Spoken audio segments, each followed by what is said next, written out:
តោះមកមើលសកម្មភាពថ្ងៃទី1នៃទិវាអំណាចជាតិលើកទី10ជាមួយនឹងទាំងអស់គ្នា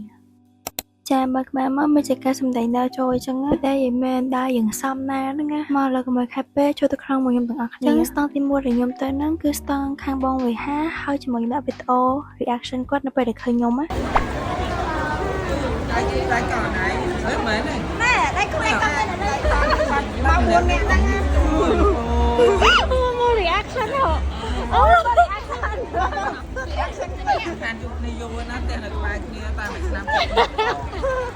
ចាខ្ញុំគ្មានពាក្យវិចារអ្វីទាំងអស់ឡើយខ្ញុំមើលសភៅដែលខ្ញុំទិញរងថាមកទិញសភៅនេះតែមួយក្បាលលេប៉ុន្តែចង់ក្រោយបានពាក្យពីក្បាលផ្ទះវិញតែលើកលែងមកមុននៅនិពន្ធម្ដងតែក៏មើលយូរពេកហើយលងស្នេហ៍នៅនិពន្ធប៉ុន្តែមានយល់លេងសើចណាគាត់សាខ្លាំងមែនតើចានេះគឺជាដៃគូទិញសភៅហើយក៏ជាដៃគូនាំគ្នាអស់លុយដែរ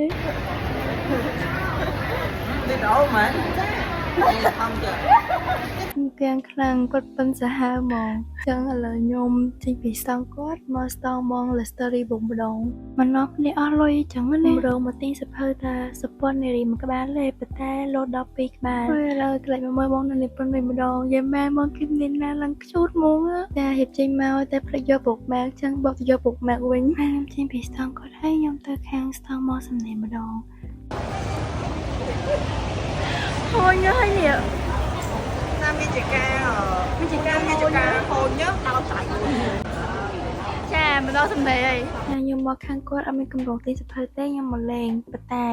ចុងក្រោយត្រូវទិញដដែលដោយសារអីខ្ញុំឃើញសភៅគាត់ចេញថ្មីរ៉បខៀវនេះតាក់ទាញចិត្តខ្ញុំអានខ្លាំងមែនតើចំណងជើងអំនាងសូរិយានន្ត្រីសំខាន់មកទិញសភៅនឹងហើយបានជួបអ្នកនិពន្ធបន្តទៀត nè đi phun nơi xẻ ម៉ែតង đấy còn đấy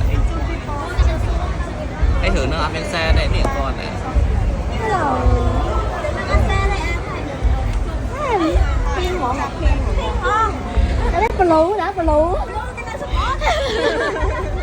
ហើយខាងមកសំណេរក៏មាន promotion ហើយគេពេលឆាំងខ្លាំងមែនតើអញ្ចឹងធ្លាប់បានទិញមួយក្បាលនឹងគេដែរអញ្ចឹងបើទៅពេលខ្ញុំទិញពីខាងមកសំណេរហើយខ្ញុំទៅខាងមក AC Bookstore ម្ដងហើយមក AC ក៏មានការ discount រហូតដល់ 50% ទៅណាចឹងហើយអ្នកគ្នាមកទិញលឿនៗមកទៅគេមាន promotion ឥឡូវក្លែងមកមើលបងខ្ញុំវិញម្ដងចាមើលគាត់ធ្វើចរិតនឹងខ្ជូតមកមានហើយឥឡូវខ្ញុំមកដល់ស្តង់មកបងលំសិទ្ធិភាពតែមកខ្ញុំអ្នកមកទិញសភៅខ្ញុំជូនគេមកយកសភៅចាតែគេតាមផ្លូវនេះបើខ្ញុំនឹកឃើញថាខ្ញុំភ្លេចចូលស្តង់បងស្លាញ់សភៅចាសិតខ្លាំងមែនតើហ្មងតែនឹកឃើញហើយជាទេហើយណាអីគេធ្វើតាមវា4ថ្ងៃចឹងចាំថ្ងៃទី1ចាំទៅទិញម្ដងទៀតចូលទៅដៃទៅទេចេញមកវិញ4 5ស្បោចាសូមអរគុណសប្បាយចិត្តក្នុងការជះលុយអញ្ចឹងណាប៉ុន្តែដល់ផ្ទះវិញគឺថាសើតែម្ដងពួកអស់លុយចាយហើយខ្ញុំទៅតាមពីពណ៌ហ្នឹងតាំងថ្ងៃទី1ហើយឥឡូវថ្ងៃទី3ហើយតាមបានផុសលុយចាយចាអស់លុយចាយអើយ Oh my god ចឹងវីដេអូរបស់ខ្ញុំមានតែប៉ុណ្្នឹងទេបាយអ្នកនរគ្នា